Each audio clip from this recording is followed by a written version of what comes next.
శ్రమదేవో భవ. చెప్పులేసుకొని ఎక్కడెక్కడనో తిరుగుతాం, ఎంతో గలీజ్గా కూడా తయారైతాయి.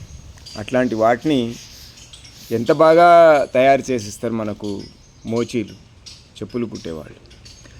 నీవు చీదరించు నీ కాలి చెప్పునే నిండు ప్రేమతోడ నిలిపి ఒడిని దుమ్ము ధూళి దులిపి సొమోలె మెరిపించు చర్మకారు కళకు సాటిగలదే. ఎక్కడెక్కడో వేసుకొని తిరిగినటువంటి చెప్పును ప్రేమతోడు ఒళ్ళోకి తీసుకొని దుమ్ము ధూళి దులిపి సొమ్ములాగా తయారు చేసిస్తారు. అట్లాంటి చర్మకారులకు డబ్బులు ఇచ్చేటప్పుడు మాత్రం బేరమాడుతూ ఉంటారు. ఆశ్చర్యంగా, ఒక్కొక్కసారి చాలా విచిత్రంగా అనిపిస్తూ ఉంటుంది. చర్మకారులకు జయం. నమస్కారం.